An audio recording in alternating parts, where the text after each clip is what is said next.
Oui, Est-ce que c'est confirmé? oui. Oui. Super. Bon, parfait. Merci beaucoup. Merci à tous et puis merci à Prodema de me donner cette opportunité d'animer cet atelier avec vous. Alors, moi, je suis pas tout à fait d'accord avec le terme de webinaire, Mathilde, mais on y reviendra dans la définition des différents termes de la formation digitale. Avant donc de rentrer dans le vif du sujet, l'idée c'est vraiment d'être voilà, en mode coopératif, collaboratif et de vous donner un maximum de bonnes pratiques que moi je connais, mais ça ne veut pas dire que vous les utiliserez forcément et puis que vous les trouverez bonnes. Mais la première bonne pratique que je voulais partager avec vous, c'est dès le départ, dans une session en fait ce qu'on appelle synchrone à distance. Je reviendrai encore une fois sur le vocabulaire un peu plus tard. C'est de démarrer avec les règles de la session. Donc les règles de la session, aujourd'hui. Mathilde en a déjà un petit peu parlé tout à l'heure, donc pas de caméra, excepté pour moi. Alors c'est pas c'est pas que j'ai envie que vous me voyez particulièrement, mais c'est toujours plus agréable de voir l'intervenant participer. Mais par contre, ça prend beaucoup de bande passante hein, d'avoir les caméras allumées. Donc pour avoir la meilleure connexion possible, on va décrocher les caméras. On va arrêter les micros aussi. Pourquoi? Pour la simple et bonne raison, parce que nous sommes une centaine de personnes connectées aujourd'hui, que ça va être difficile si on a des acouphènes ou des bruits parasites. J'espère qu'il n'y en aura pas chez moi, hein, on va croiser les doigts. Et parce que vous avez également accès au chat dans Zoom. Donc, pour accéder au chat, certains l'ont déjà utilisé, vous appuyez sur la petite bulle qui ressemble à un commentaire. Pour info, moi, je ne vais pas répondre au chat pendant la session parce que vous l'aurez compris et je pense que certains d'entre vous ont déjà expérimenté, c'est très difficile d'animer et de répondre aux questions sur le chat. Et je remercie d'avance Mathilde et les délégués qui vont m'aider dans cette tâche difficile de répondre à vos questions pendant la session. Sachez qu'à la fin, en fait, je vais vous montrer l'agenda après également, on a réservé une session de questions-réponses ouvertes. Vous pourrez allumer vos micros et poser toutes vos questions voilà, à l'oral. Donc, ne vous inquiétez pas, on aura quand même l'occasion de revenir sur vos questions, quoi qu'il arrive. Je vous invite, si vous le souhaitez, à prendre des notes parce que vous allez le voir, c'est déjà le cas. Moi, il n'y a pas beaucoup de mots en fait sur mes slides. C'est volontaire, c'est aussi pour vous donner une autre bonne pratique, hein, qui est de dire que il faut beaucoup miser sur le visuel quand on est en session digitale, parce que trop de slides chargés, c'est un peu difficile à suivre. Donc, je vous invite à prendre des notes. Et puis, une autre bonne pratique que je vous encourage à faire, c'est de faire une pause. Et aujourd'hui, on va en faire une de 5 minutes. Alors, pas tout de suite, je vous dirai quand est-ce qu'on va la faire.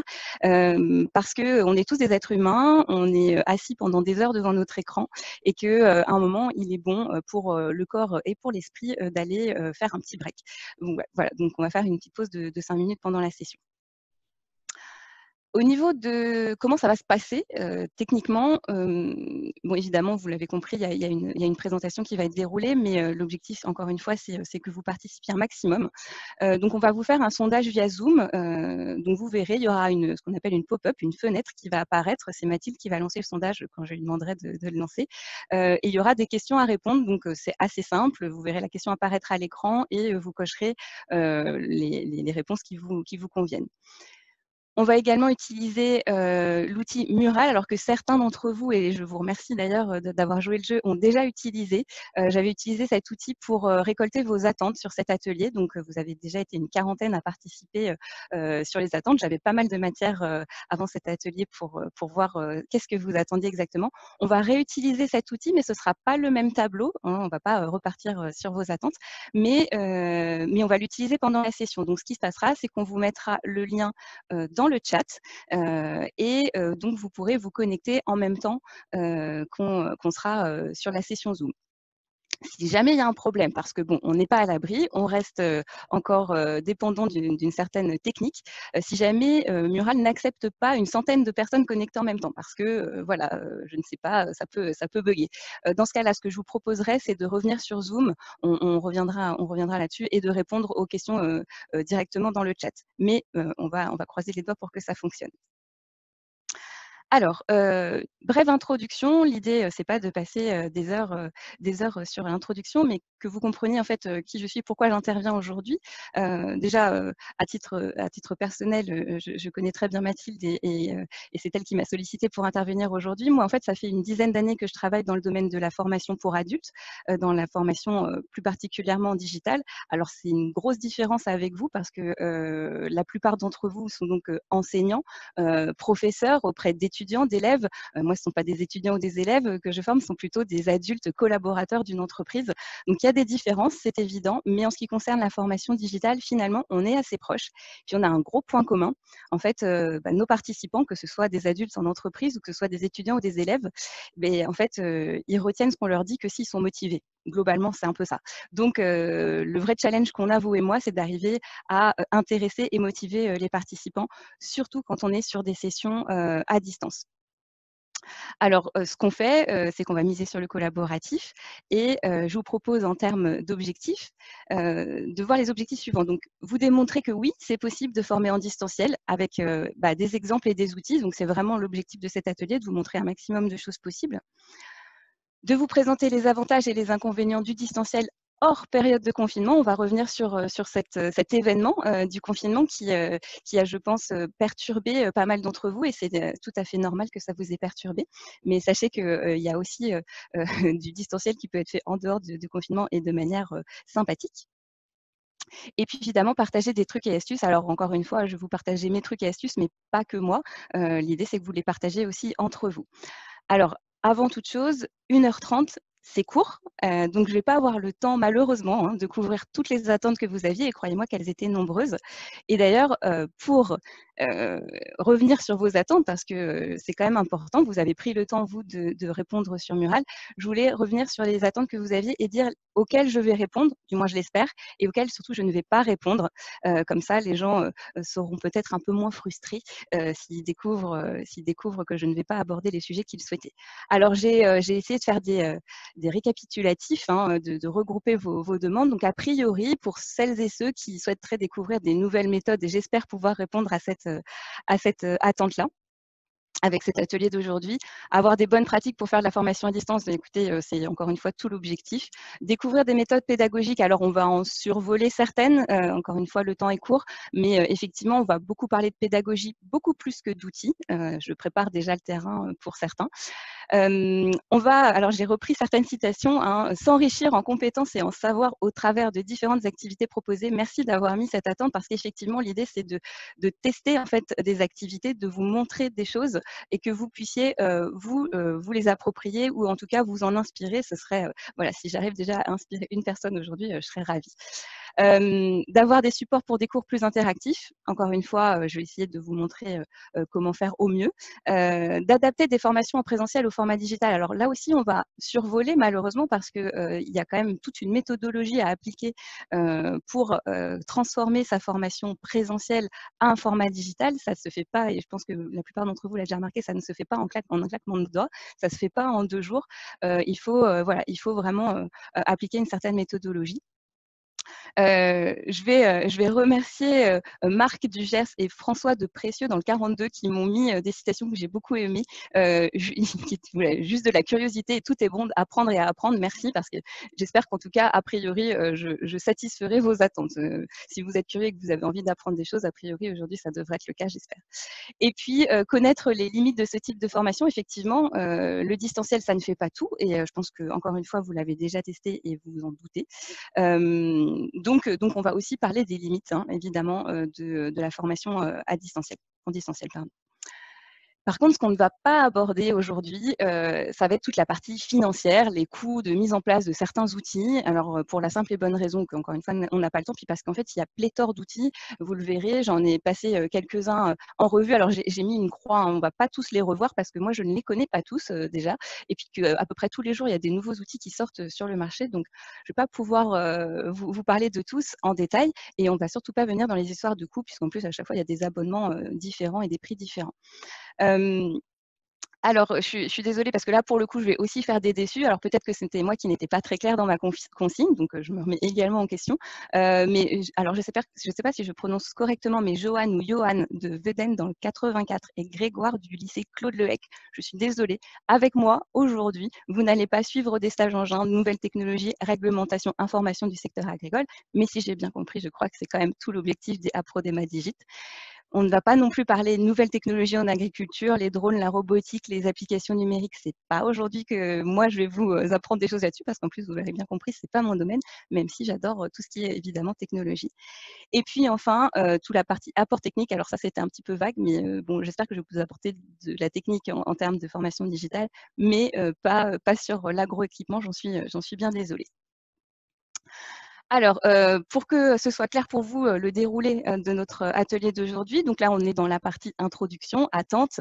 Je tiens à remercier, également, Jean pour m'avoir aidé à préparer un peu cet atelier et surtout pour être mon gardien du temps. Alors Jean, tu pas, si tu vois que je dépasse le temps imparti, tu me le dis. Si je mets moins de temps, par contre, ça c'est moins grave. Hem, on va ensuite passer sur un sondage, donc comme je vous disais, via Zoom. En fait, on va revenir sur ce que vous avez vécu pendant le confinement en termes d'enseignement à distance. Parce que je pense que c'est important qu'on partage des choses à ce sujet. On va faire ensuite un focus sur le vocabulaire de la formation et de l'enseignement à distance parce que voilà, il y a beaucoup de termes qui sont utilisés et on ne met pas toujours le bon terme pour les bonnes modalités. Donc, simplement vous donner un petit peu de guide par rapport à ça. Les outils, évidemment, de toute façon, ça c'était aussi une grosse demande de votre part. Donc, j'ai essayé de faire un focus outils. Ensuite, on va passer sur une partie brainstorming. Alors, c'est quoi un brainstorming? C'est simplement de faire marcher les cerveaux de tout le monde en même temps. Et vous avez peut-être eu un petit aperçu tout à l'heure, juste avant que je mette le diapo. On va faire sur Mural un tableau blanc et on va revenir sur les avantages et les inconvénients de l'enseignement à distance. Donc, avec vos retours à vous. Et puis, on va faire une synthèse de ces échanges. Viendra ensuite le moment de la pause, les 5 minutes tant attendues. Et on redémarrera après la pause sur un deuxième sondage. Et là, on passera par le chat de Zoom où on va partager vos trucs et astuces, parce que je pense que vous en avez à partager. Puis moi, j'essaierai de vous donner, au-delà de la synthèse de vos trucs et astuces, voilà, des petites bonnes pratiques pour mener une session à distance. Et puis à la fin, je vous l'ai déjà dit tout à l'heure, on aura 20 minutes qui seront dédiées à vraiment une foire aux questions. Donc là, vous pourrez allumer vos micros et poser toutes vos questions. Voilà. Alors, je propose de passer au sondage de Zoom. Est-ce que, s'il te plaît, Mathilde, tu pourrais nous montrer les questions? Alors, normalement, tout le monde devrait voir apparaître. Donc, il y a 4 questions. La première question, c'est est-ce que vous avez déjà fait de l'enseignement à distance? Donc là, je vous laisse répondre oui ou non. Si jamais vous avez un souci, je vous invite à mettre sur le chat vos questions. Et surtout, ne soyez pas timide parce que du coup, l'idée, c'est quand même de répondre à ces questions pour qu'on puisse, pour qu'on puisse en débattre un petit peu après. Donc, la seconde question, c'est est-ce que si vous avez évidemment fait de l'enseignement à distance, quels outils vous avez utilisés? Qu'est-ce que vous avez pensé de l'enseignement à distance pendant le confinement?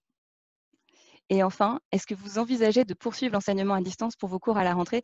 Bien évidemment, hors Covid, j'entends. Voilà, l'idée, c'est est-ce que c'est une modalité qui vous a plu et que vous avez envie de continuer? Donc, je vous laisse quelques minutes pour répondre. Donc, ça y est, je vois que les barres s'agitent un petit peu.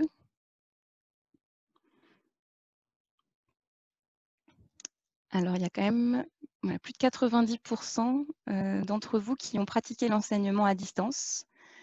D'accord, donc ça, c'est quand même plutôt bien. Donc, on est quand même sur un niveau de compréhension qui va être plus simple, en tout cas pour moi.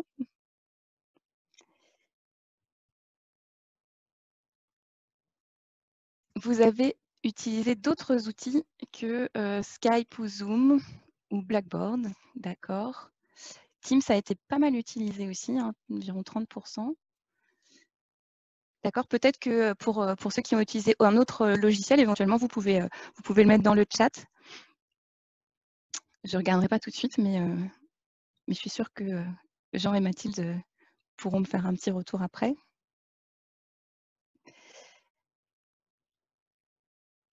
Alors, et c'est malheureusement bien ce que je pensais, et je pense que c'est pour ça que vous êtes là aujourd'hui aussi.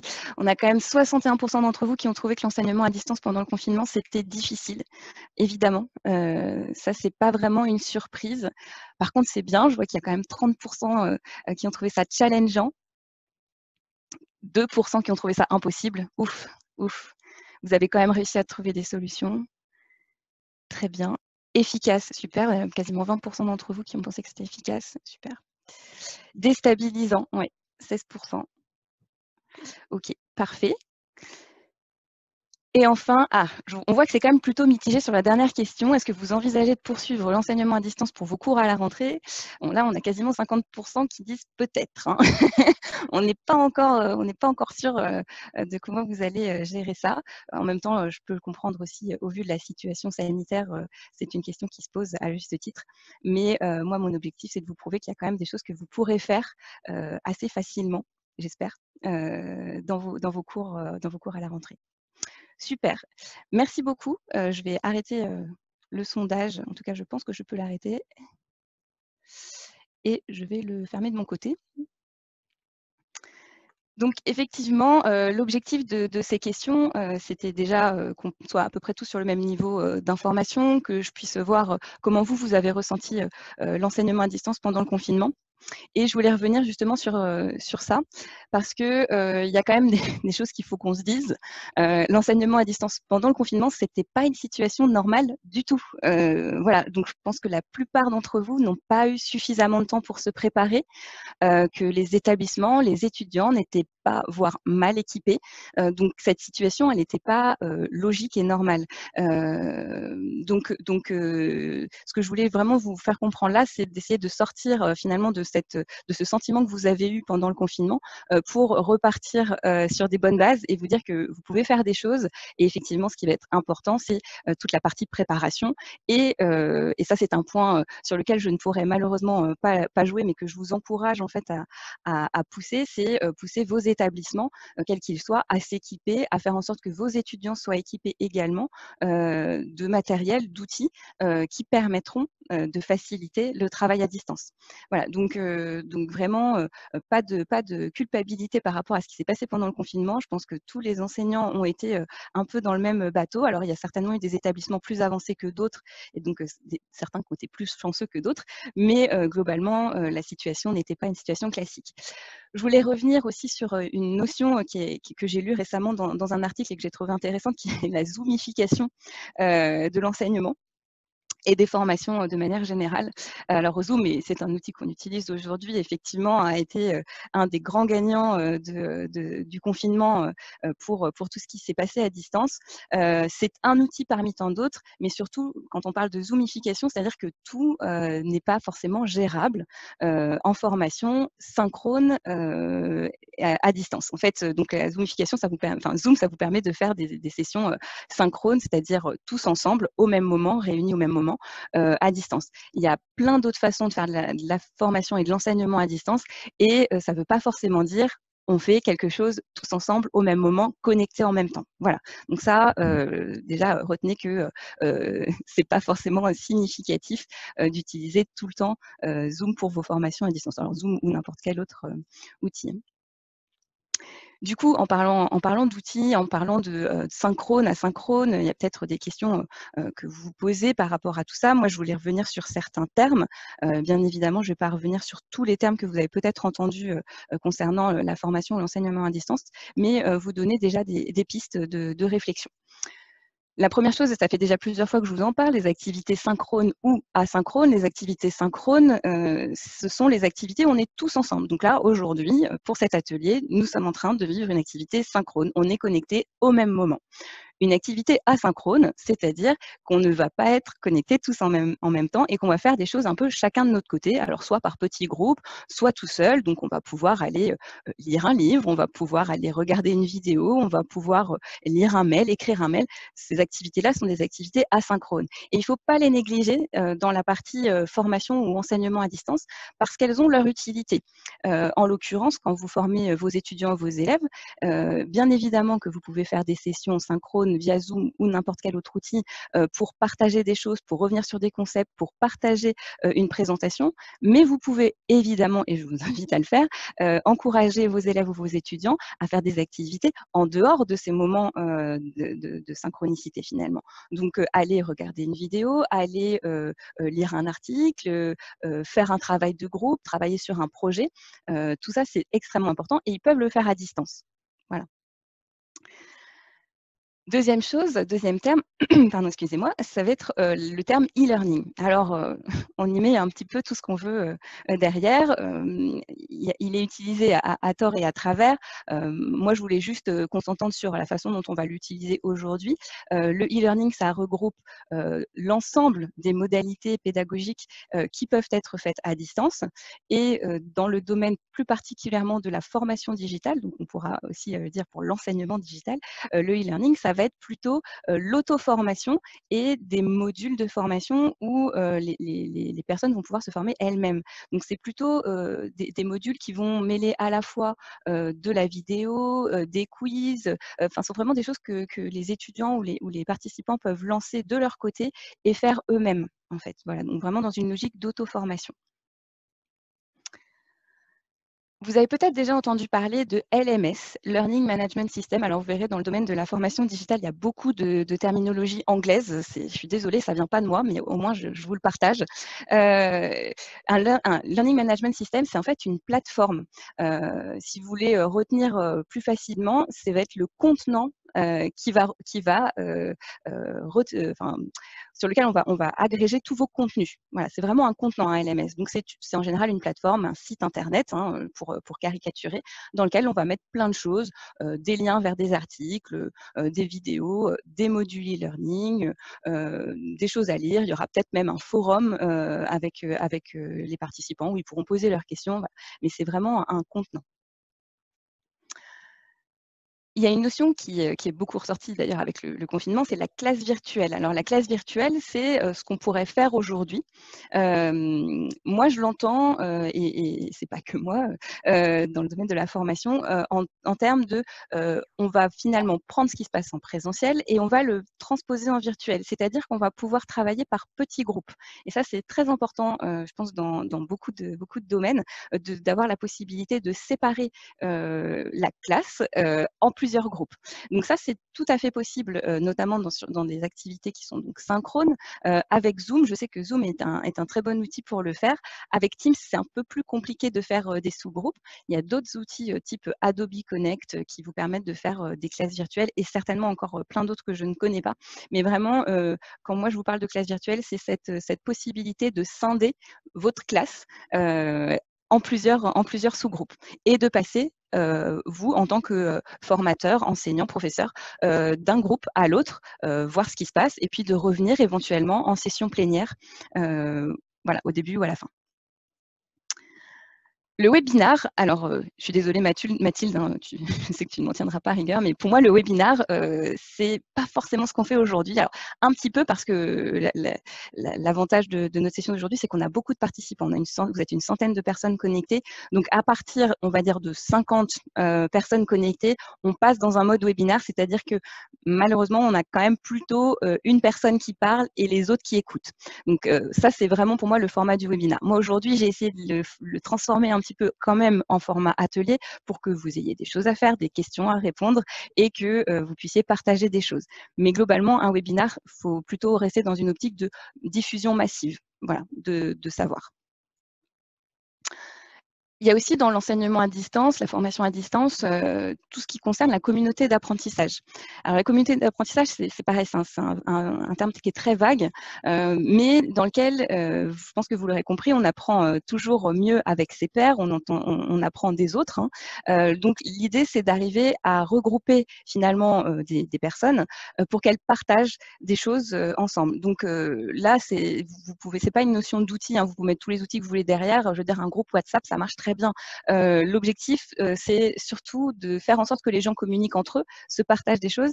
Et souvent, une communauté d'apprentissage, elle nécessite un modérateur ou quelqu'un qui va pouvoir voilà, lancer un peu, enfin, lancer des pavés dans la mare, j'ai envie de dire, de poser des questions, de relancer les gens pour qu'ils puissent ensuite rebondir et partager des choses.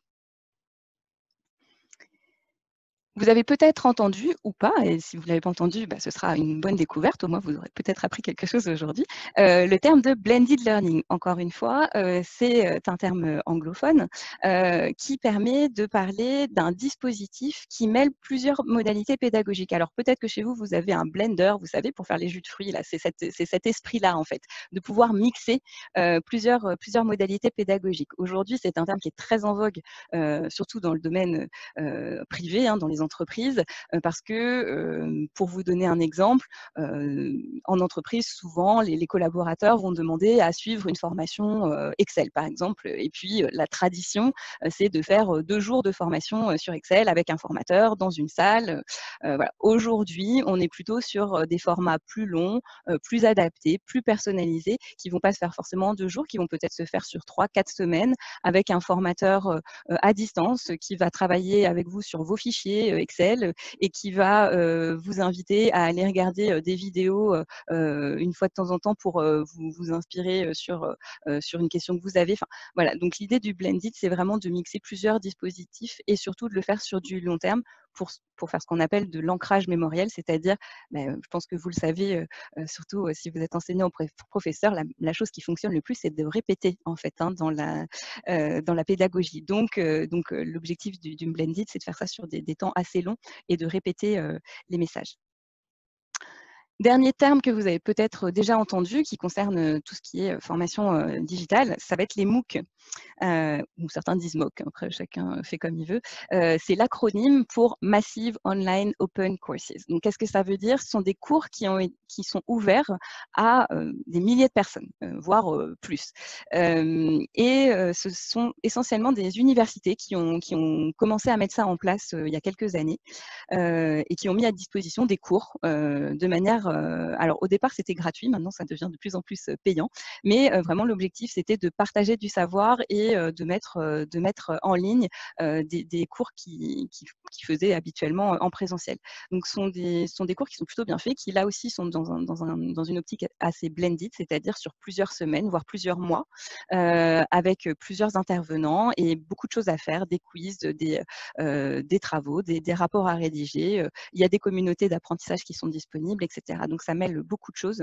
Et tout ça, ça se fait en ligne, c'est-à-dire qu'à aucun moment vous n'allez voir votre formateur physiquement. Voilà, alors ça c'est vraiment, encore une fois, hein, le temps est court, donc j'essaye j'essaie de vous faire un panorama un peu de ce qui existe. Il y a certainement des termes que vous avez entendus, que vous aimeriez qu'on clarifie aujourd'hui. Je vous invite dans ce cas-là à les mettre dans le chat ou à ce qu'on en reparle en fin de session. Mais déjà, ça vous donne un peu une idée de qu'est-ce qu'on entend dans la formation ou l'enseignement à distance. Alors là, vous allez peut-être pas très bien voir et c'est un peu fait exprès, je vous le cache pas. Vous aurez la présentation, hein, sachez-le, vous aurez la présentation à la fin de la session. Donc vous verrez un peu mieux sur votre écran une fois que vous aurez la présentation. Mais j'ai fait en sorte de vous créer ce qu'on appelle un mind map. Alors le terme français, c'est une carte mentale ou carte heuristique. Vous avez des logiciels gratuits qui existent sur le net pour faire ce genre de choses. Donc c'est vraiment un exercice d'arborescence, c'est-à-dire que vous partez d'un sujet central. Là, en l'occurrence, je vous ai mis tout ce qui concerne les outils ou des prestataires, des fois c'est des noms de prestataires dans tout ce qui est formation digitale. Et j'ai scindé ensuite en catégories. Alors évidemment, ça sort de mon cerveau, donc vous avez le droit de ne pas être d'accord avec ma catégorisation, mais globalement, je vous ai mis les outils qui servent à faire du contenu. Donc là, je sais qu'il y avait des personnes qui attendaient d'avoir des outils pour faire des vidéos. Je vous ai mis, voilà, Loom, c'est quelque chose qui est gratuit, qui est fourni par Google. Bon, par contre, comment dire, on enregistre l'écran seulement. Voilà, donc vous n'allez pas pouvoir tout faire avec Loom. Vous avez Camtasia, qui est un logiciel de montage de vidéos. Donc là, vous allez aller un petit peu plus loin, c'est payant. Vous avez VideoScribe qui vous permet de faire des vidéos, vous savez, avec la main qui dessine. Je pense que vous avez déjà vu ça dans des vidéos sur Internet. Donc ça, c'est assez sympa. Mais par contre, VideoScribe, c'est un logiciel qui est en anglais. Je vais évidemment pas revenir sur tout ce que je vous ai mis sur cet arbre parce que je vous laisserai aller regarder par vous-même. Et il y a certainement plein d'outils que vous utilisez déjà que je n'ai pas mis parce que je ne les connais pas. Donc, vous pourrez de votre côté vous créer votre propre mind map. Mais déjà, ça vous donne une idée. En tout cas, j'espère, ça vous donnera des idées pour enrichir vos enseignements à distance.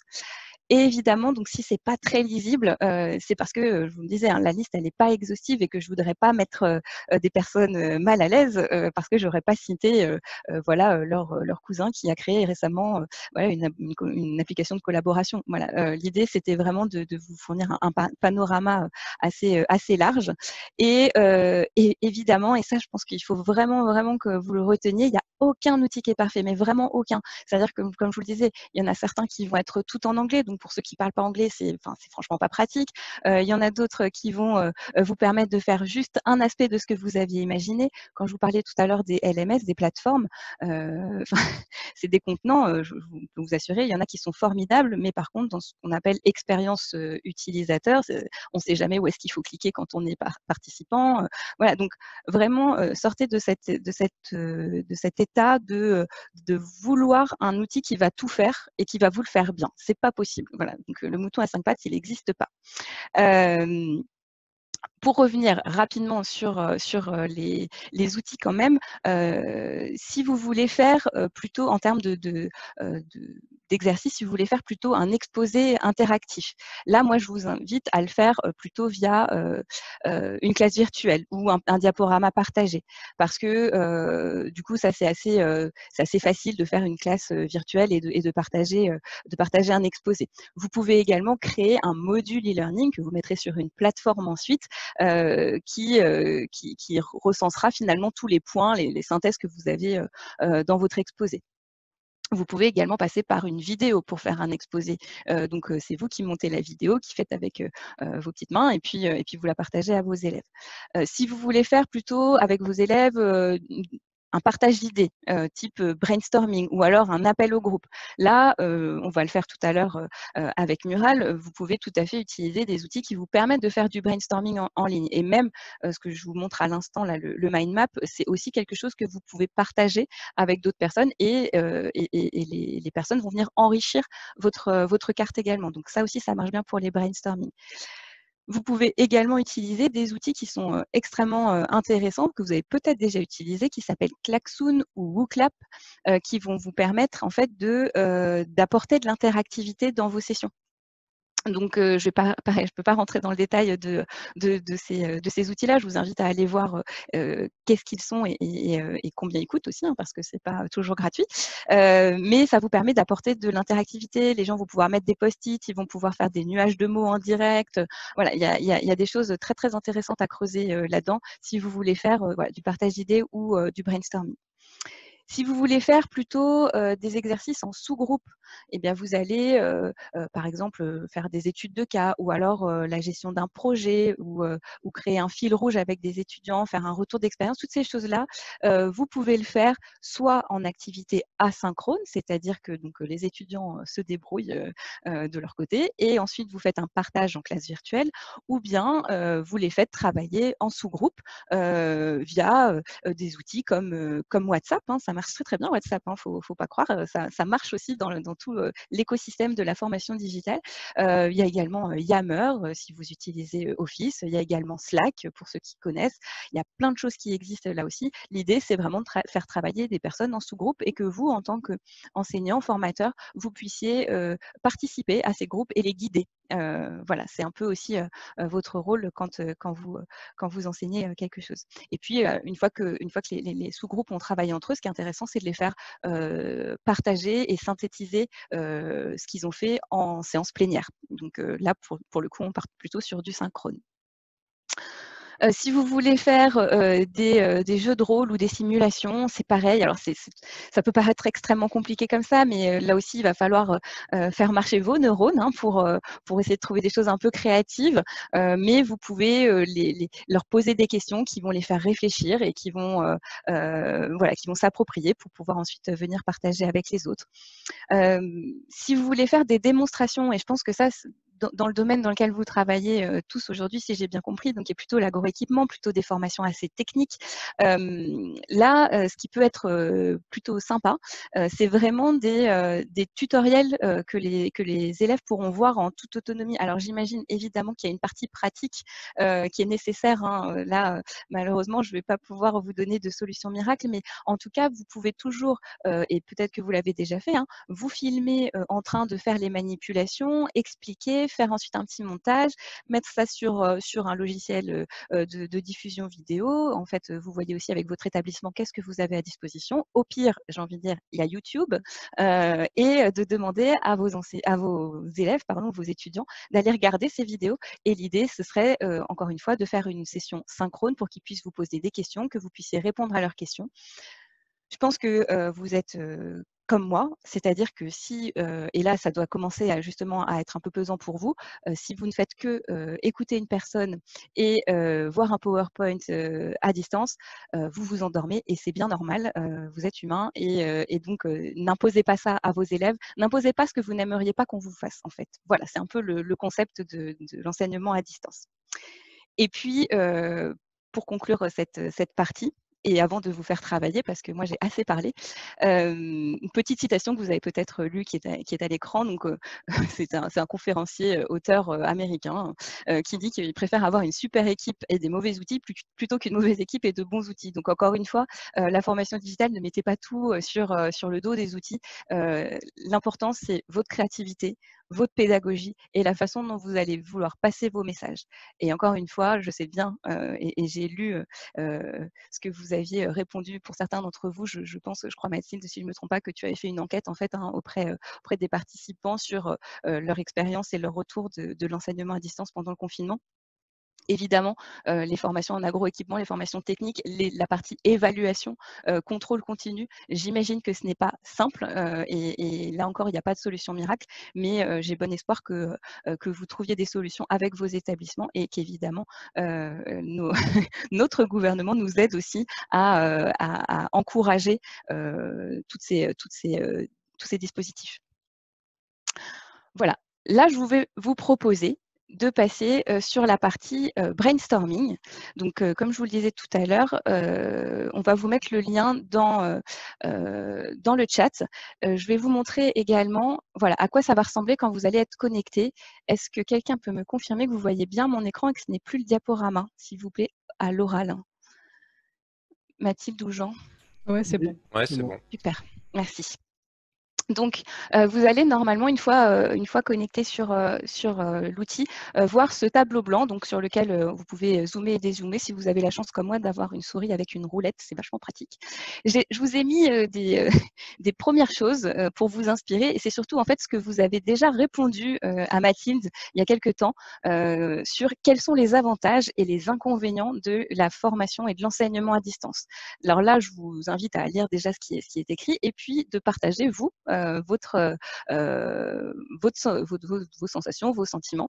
Pour faire ça, en fait, vous allez voir sur la gauche, vous avez un menu et vous avez une petite icône qui ressemble à un post-it avec un coin retourné à côté duquel il y a marqué texte quand vous survolez. Et quand vous cliquez dessus, vous allez avoir des post-it. Alors, vous prenez un post-it, vous cliquez dessus, vous le mettez sur la zone que vous voulez et vous pouvez taper du texte dedans. Si vous vous êtes trompé, vous pouvez cliquer sur la flèche Move et faire supprimer, ou alors vous partez ailleurs, non, vous partez ailleurs, vous recliquez dessus, pardon, et vous le supprimez sur votre clavier.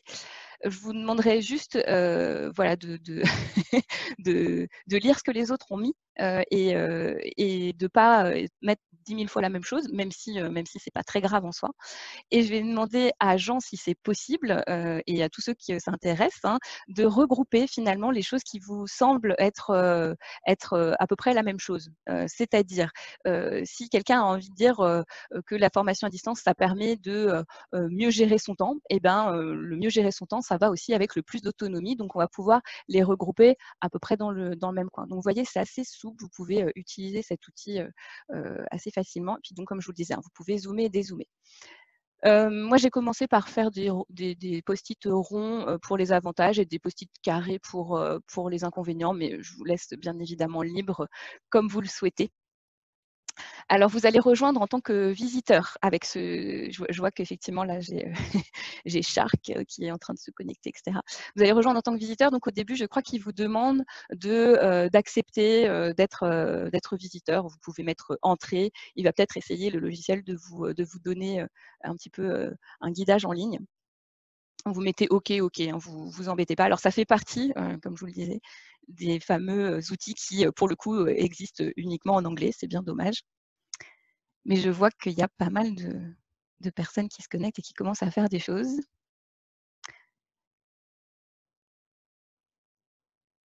Jean, n'hésite pas à intervenir, hein, si tu vois des choses à ajouter. Pas de souci. Je me mets sur le mur pour pouvoir bouger et t'aider sur Super, sur merci.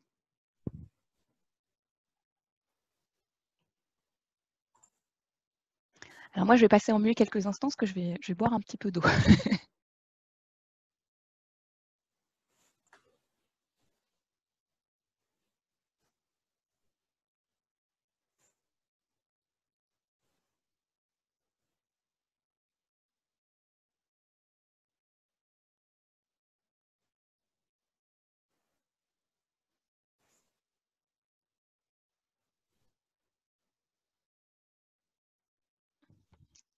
Alors je sais pas vous, mais moi je trouve ça génial de pouvoir voir toutes ces petites, ces petites souris là qui sont en train de bouger sur l'écran, de rajouter des choses.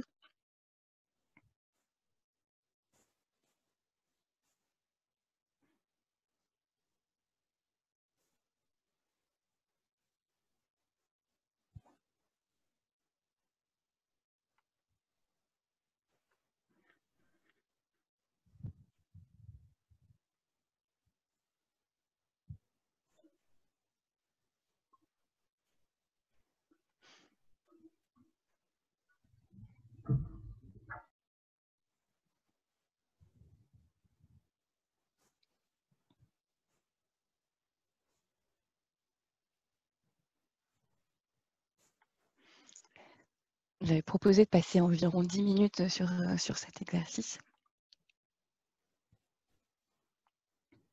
Je vois que nous avons des artistes également qui font des jolis, des jolis dessins juste à côté du mot avantage.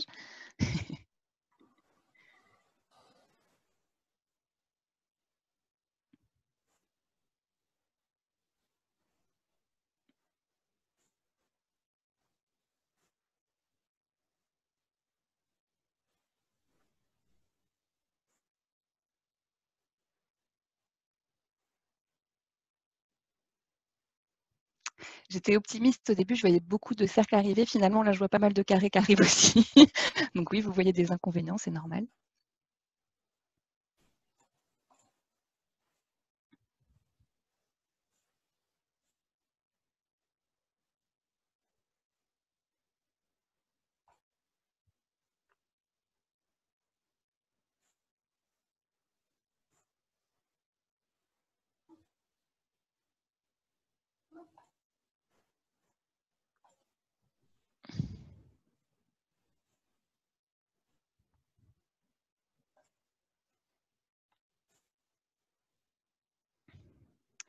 Alors, c'est intéressant hein, ce que vous nous dites là.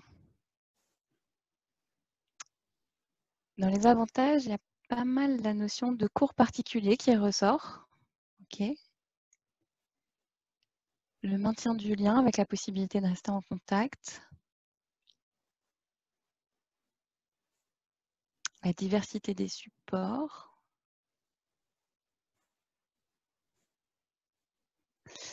Il y a une image qui a été mise.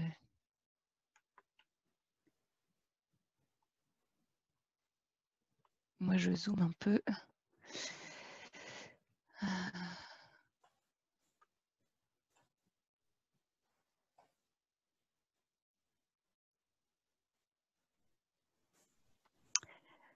D'accord. D'accord. Dans les avantages aussi, le bon suivi des mises en situation. Il y a la notion du temps aussi qui ressort. Ouais, ouais. C'est pas limité par le temps, c'est flexible dans les horaires. Ok, alors j'allais voir un petit peu ce qui vous gêne quand même dans tout ça. Les étudiants ne peuvent pas toucher, manipuler les matériels, effectivement. C'est un sujet. Le manque de concentration, l'accès aux outils pour certains élèves, ça c'est indispensable.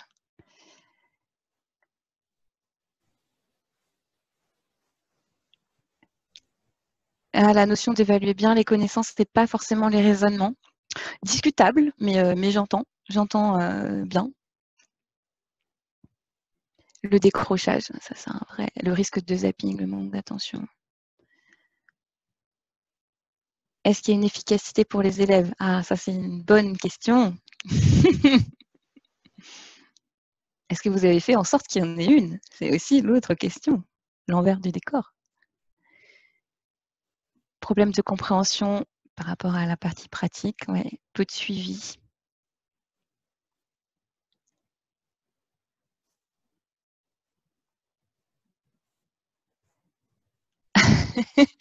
Alors je vois la triche élève, ça me fait rire. On a tous fait ça, non? Ils copient-collent les travaux des autres. Et oui, ça c'est le risque. Alors, je ne sais pas si ça va vous rassurer ce que je vous dis, mais ça marche aussi dans la formation pour adultes à distance. Hein. Ça ne s'arrête pas aux étudiants et aux élèves. Hein. De se refiler les bons tuyaux.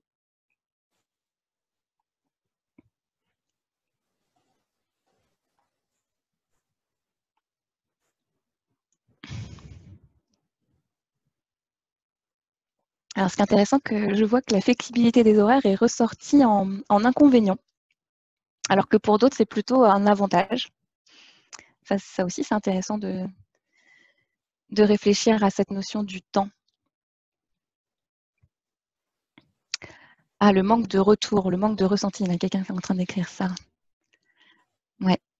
C'est pas toujours évident de cerner ce que pensent les élèves ou les participants à distance.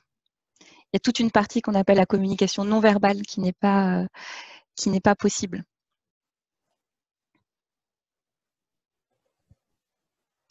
Alors, il y en a un qui m'intéresse, montage vidéo. Ah, c'est chouette ça. Possibilité de montrer des systèmes complexes en action, montage vidéo, ce qui est impossible en présentiel. Ah, ça, c'est une bonne pratique. Plus facile de mobiliser du monde pour les jurys. Ok, ça, je ne m'attendais pas à ça, c'est super. Ça va peut-être avec la partie la visio peut être utilisée à d'autres fins pédagogiques. Ouais. Animer une réunion, oui, très bonne remarque aussi. On peut sortir du cadre de l'enseignement à distance, hein, ce que vous avez aussi vécu là, ces derniers mois. Ça vous a permis de voir que finalement, il y avait peut-être des réunions pédagogiques, des choses que vous pouviez faire avec les équipes pédagogiques à distance également. C'était peut-être pas forcément uniquement les cours à distance. Donc ça, c'est chouette. Alors, qu'est-ce qu'on a? C'est chronophage. Ah oui, ça c'est vrai. C'est vrai, il y a un gros temps de préparation, surtout de la part des enseignants. Ça, il y a pas de miracle non plus là-dessus.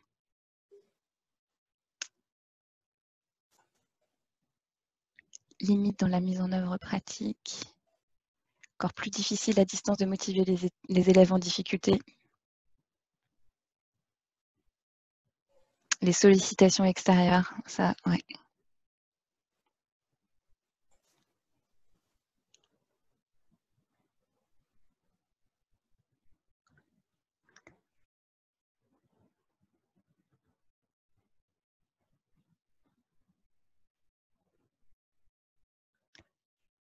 Les gestes professionnels. Moi, j'invite la personne qui a mis geste professionnel à se rapprocher, donc dans les inconvénients, à se rapprocher de la personne qui a mis dans les avantages la possibilité de montrer des systèmes complexes en action et en vidéo. Peut-être que vous avez des choses à partager. Peut-être qu'il y a certains gestes professionnels qui peuvent être expliqués via vidéo. Je dis bien peut-être, encore une fois, je ne suis pas l'experte de vos métiers. ça se saurait.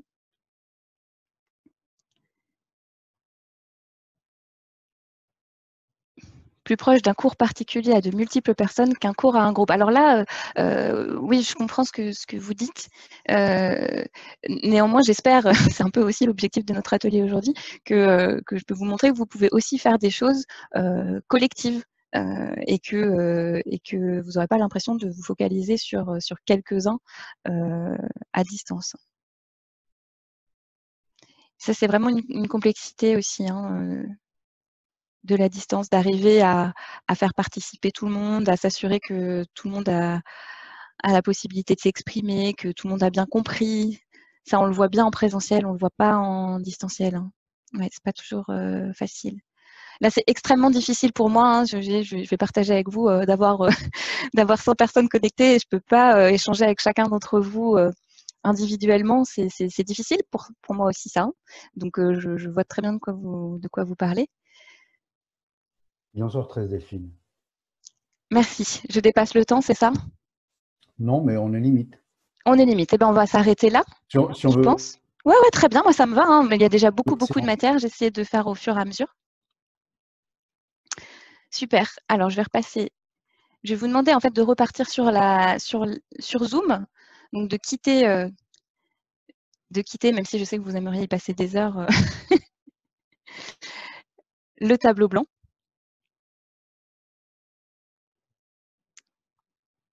Ah, il est reparti. Je voulais pas repartir sur cette slide-là, pardon. Hop, je vais essayer de revenir plutôt ici. Voilà. Alors attention, parce que là, donc normalement, sur votre navigateur, vous êtes passé sur le tableau blanc. Maintenant, il faudrait revenir sur la réunion Zoom si vous voulez continuer à suivre. Après, si vous avez envie de continuer à mettre des choses, allez-y, mais en tout cas, on ne va pas aller regarder. Jean, rapidement, peut-être ton retour par rapport à ce qui a été écrit quand tu as essayé de catégoriser. Qu'est-ce que tu as noté dans les avantages, inconvénients, dans les grandes catégories éventuellement? Donc, dans les grandes catégories, il y a beaucoup pour les inconvénients de la partie technique. Oui. La partie, donc, pour l'agroéquipement, effectivement, les problèmes de manipulation sur les machines, etc. Mm. Après, bon, le problème, effectivement, décrochage, manque d'attention des élèves. Mm. C'est ce que j'ai vu en avantage, par contre, effectivement, beaucoup donc, sur l'autonomie. Ça donne pas mal d'avantages. Oui. Précision et facilité d'aller plus loin dans les détails de formation, enfin des choses comme ça. Donc, d'accord. Bah, c'est bien parce que… de manière générale, je pense que les avantages sont plus importants que les inconvénients. Bien sûr, les inconvénients, on ressort également le problème de la connexion, de la technologie. Mais Oui. ça, bon, c'est des problèmes pour lesquels on ne peut pas maîtriser, je pense, dans l'immédiat, mais qui vont s'améliorer puisqu'on voit des nouvelles technologies comme la 5G, comme toutes ces choses-là qui arrivent et qui vont peut-être… et puis, je pense que les entreprises qui fabriquent tous ces outils vont aussi donner des moyens un peu plus performants. Je leur passe la parole. C'est un peu, c'est mon espoir aussi. Effectivement. Pour le coup, ça, comme je vous dis, ça fait une dizaine d'années que, merci Jean, hein, que je travaille dans le domaine. Il y a 10 ans, personne ne croyait à la formation à distance et avec ce qui s'est passé récemment, je ne veux pas dire qu'on y croit, mais en tout cas, il y a eu des impacts non négligeables et je pense qu'effectivement, il va y avoir des prestataires qui vont vraiment se mettre sur le coup et développer des choses de plus en plus adaptées aux besoins, j'espère en tout cas, de l'enseignement. Alors, j'ai Alors, également aussi une remarque, si tu permets, sur bien le sûr. fait que ça risque d'être un peu compliqué pour les élèves qui ont des niveaux un peu moindres, Oui. qui ont un peu plus de difficultés. Ou bien Oui. sûr, ce ne sera peut-être pas le mieux adapté pour les aider, mais bon, Oui. on peut y contribuer. Oui, tout à fait. Ça, c'est vrai que c'est un point important. Je crois que là, le confinement a aussi fait ressortir ce côté négatif des inégalités hein, au sens large, que ce soit de l'accès au matériel, que ce soit l'accès à la technologie, la connaissance des outils. Tout le monde n'a pas reçu la même formation à ce sujet. Tout le monde n'a pas la chance d'avoir une connexion Internet géniale à la maison. Tout le monde n'a pas, ou plutôt, il y en a qui ont des frères et sœurs ou des parents qui sont juste à côté et qui peuvent faire du bruit et qui dérangent. Tout le monde n'est pas pas dans une maison, il y en a qui sont dans des appartements, ils sont un peu entassés. Enfin, voilà, donc là, ça a révélé des inégalités assez importantes. Je pense que c'est pour ça que je voulais vraiment, dès le départ de cet atelier, sortir du cadre du confinement, parce que évidemment, tout comme le télétravail d'ailleurs en entreprise, hein, le télétravail, ça fait des années que des entreprises le recommandent, mais on le recommande pas 5 jours par semaine, on le recommande 1 ou 2 fois par semaine. Donc 5 jours par semaine, c'est pas du tout pareil. Il y a plus d'interaction avec ses collègues, on peut plus voilà, travailler de la même façon. L'enseignement à distance, je pense qu'il faut aussi le voir comme ça, et c'est de se dire tout ne va pas être fait à distance. Maintenant, les conditions sanitaires font que il faut évidemment se réadapter, mais l'objectif est vraiment, voilà, moi c'est ma conviction, tout n'est pas faisable à distance non plus. Et vous l'avez évidemment vu. Mais par contre, réfléchissez à qu'est-ce qui peut l'être. Et peut-être que justement, ça vous soulagera aussi sur la partie présentielle pour vous focaliser sur certains points qui nécessitent peut-être un peu plus de temps, qui vont peut-être bloquer un peu plus les élèves, donc de passer plus de temps sur ces points-là. Et donc d'utiliser la partie distancielle pour dégrossir un peu le terrain, si je puis dire, voilà, pour vraiment que chacun puisse un peu s'auto-former, puis après avoir la possibilité de poser des questions. Là où vraiment les choses changent, c'est qu'on est vraiment dans une optique avec la formation à distance, l'enseignement à distance, le formateur, l'enseignant est plutôt en position d'accompagnateur et de guide plutôt qu'en position de sachant. Entendez-moi bien, je mets des gros guillemets sur tout ça. Bien évidemment, vous êtes les experts de vos domaines. Bien évidemment, vous devez les transmettre à vos étudiants, à vos élèves. Néanmoins, finalement, vous, ce qui vous intéresse, j'en suis certaine, c'est que vos élèves, ils y arrivent. Donc, du coup, comment est-ce que vous arrivez à leur faire passer les bons gestes, les bonnes techniques, les bons messages? Comment faire en sorte qu'ils retiennent ce que vous avez à leur enseigner? C'est ça le plus important. Et donc, du coup, vous peut-être vous attachez à ça. Donc merci pour toute la partie technique, Jean et Mathilde de m'accompagner. Je vais revenir sur les avantages et les inconvénients. Je vous avais préparé une synthèse. Je suis assez contente puisque quelque part ce que vous avez mis dans le tableau blanc, ça rejoint les points que je vous marque ici. Alors ça paraît évident, mais c'est mieux quand on le dit. Les avantages de l'enseignement à distance, il y a moins de déplacements, donc effectivement il y a un gain de temps pour tout le monde, hein, parce que vous avez aussi certainement des élèves qui font un petit peu de trajet pour venir jusqu'à votre établissement. Vous avez la possibilité d'enregistrer, donc pour quelqu'un qui est malade, d'aller pouvoir revoir le cours plutôt que de prendre les notes de quelqu'un d'autre qui les a pas forcément bien prises, c'est plutôt chouette.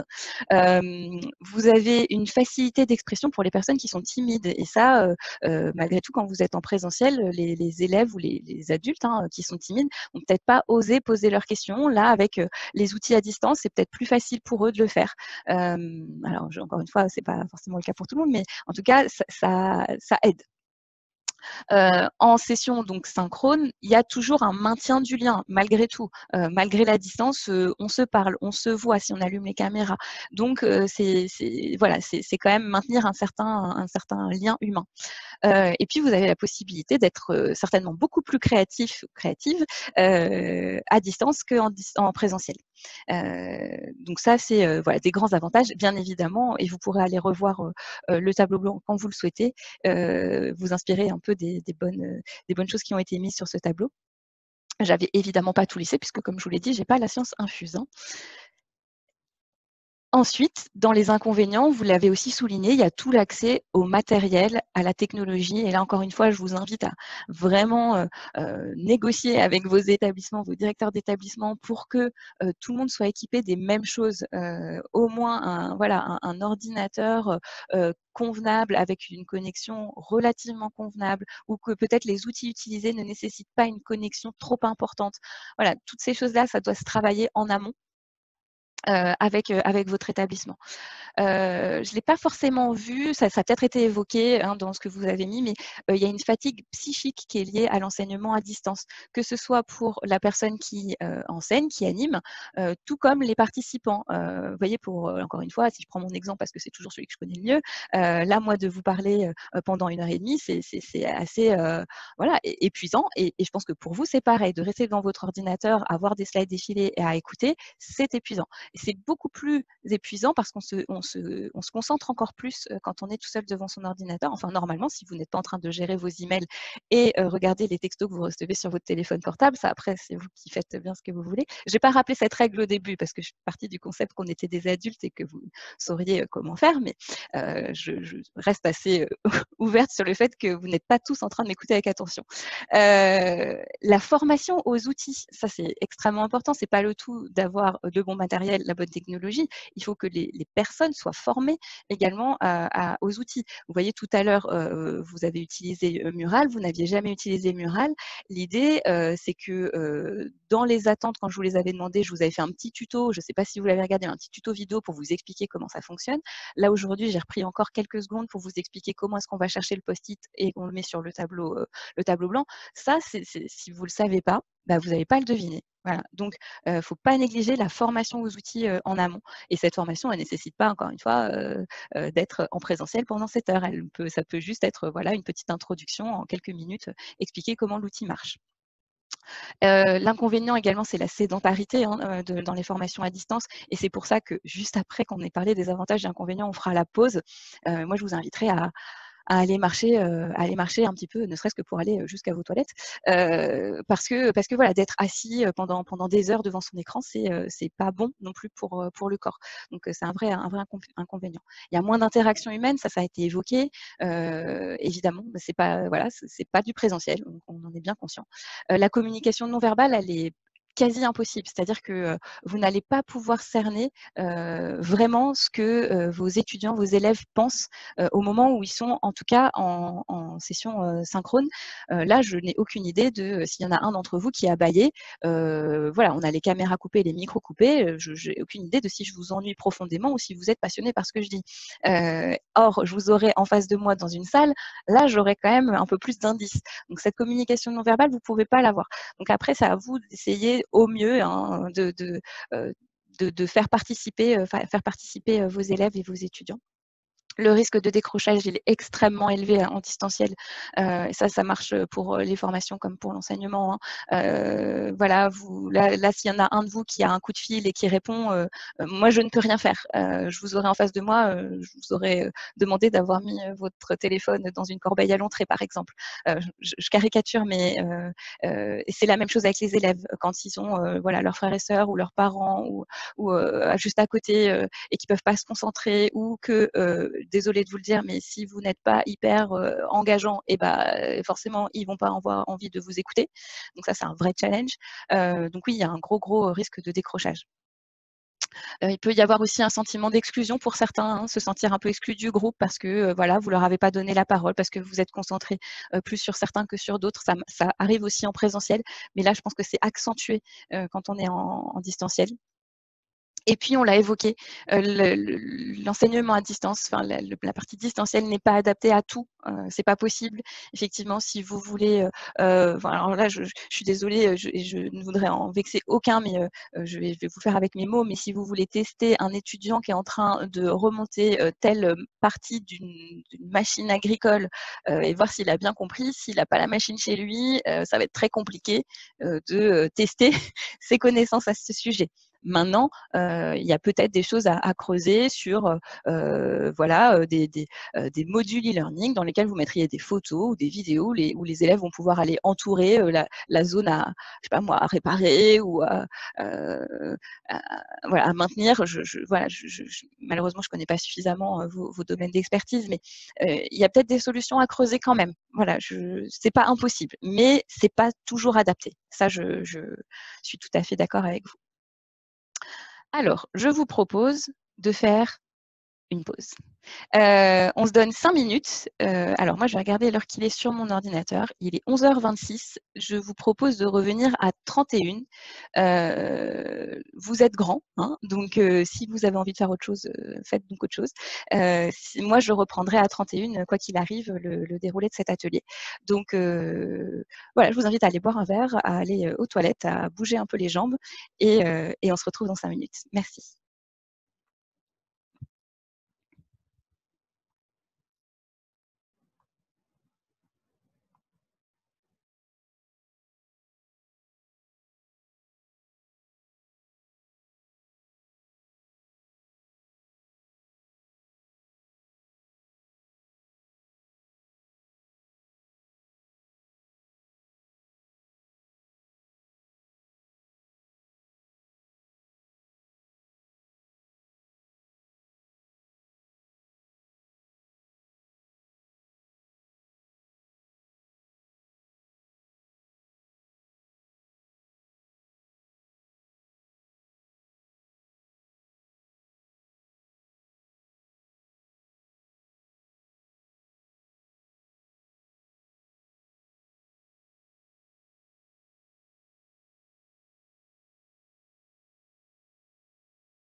Alors, j'espère que vous êtes plus ou moins tous de retour.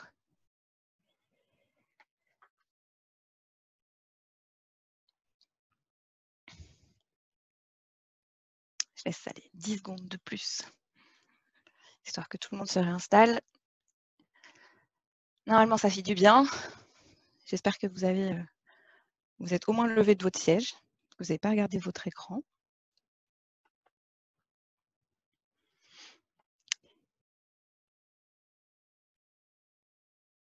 Est-ce que Jean et Mathilde sont revenus? Oui. Ouais. Super. Merci. On est là. Alors, je vous propose de continuer dans la partie partage. En fait, on va passer sur le chat de Zoom pendant 5 petites minutes. Et je voudrais vous poser la question suivante. Donc, si vous deviez partager un petit truc positif, hein, on va essayer de rester dans le côté positif, avec les autres participants de notre atelier aujourd'hui, concernant votre expérience à vous sur l'enseignement à distance, qu'est-ce que ça serait? Alors, je vous laisse évidemment le temps de réfléchir à votre petit truc, mais voilà, quelque chose peut-être à laquelle vous n'auriez pas pensé initialement quand vous avez commencé à faire des cours à distance et puis en fait ça a bien marché, ou quelque chose dont vous êtes content ou fier, ou un outil que vous aimez bien utiliser, ou voilà, je vous invite à partager ça dans le chat. Donc pour ceux qui se posent la question, je vais juste arrêter moi le partage d'écran quelques instants pour mieux voir ce qui se passe dans le chat. C'est le petit icône en bas en fait de l'écran de Zoom. Vous avez un icône avec une bulle conversée. Ah, je vois que Bruno n'a plus de son. Est-ce que Bruno, vous êtes le seul? Je ne sais pas. En même temps, il ne doit pas m'entendre si, s'il n'a plus de son. Ça fonctionne, Mathilde, tu m'entends? Oui, moi je t'entends parfaitement. Ok. Alors Bruno, il faut regarder dans les paramètres, je vais lui répondre. Non mais c'est bon, je lui ai déjà répondu. Ok, super, merci. Alors, je vois que ça y est, on commence à répondre à la question. Certains élèves travaillent plus quand ils sont seuls chez eux. Oui, c'est vrai, ça a dû être une bonne découverte. Ah, alors, je suis désolée, donc il n'y a pas de prénom, mais Touré, qui nous dit les vidéos que j'ai réalisées. Super, ça c'est trop bien. On pourrait même envisager que vous nous en envoyiez une après, que vous partagiez si vous le souhaitez. Découverte des fonctions de Pronote. Ah oui, c'est un outil dont j'ai entendu parler, j'ai jamais utilisé celui-là.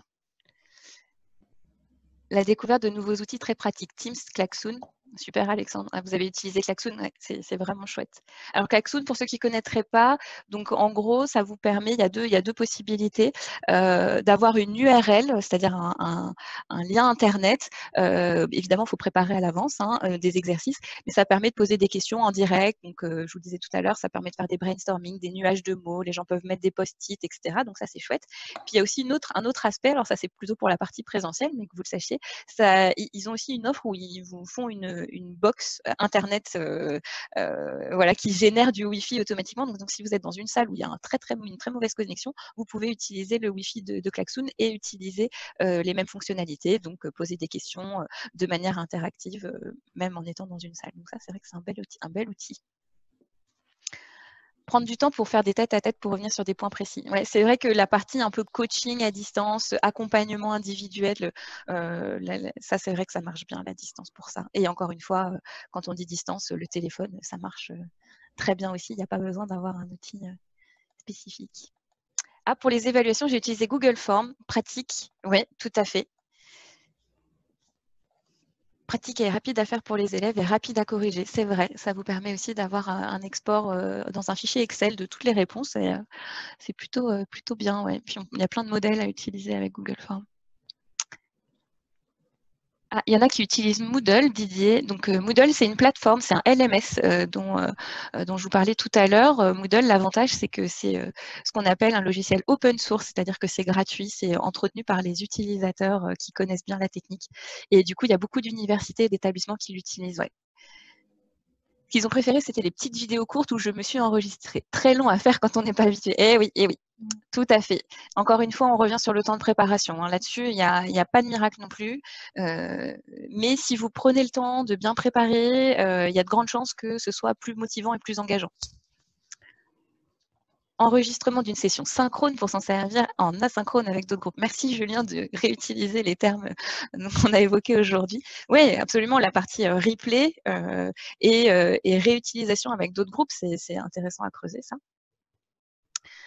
Découverte d'outils très spécialisés pour collaborer à distance sur du code informatique.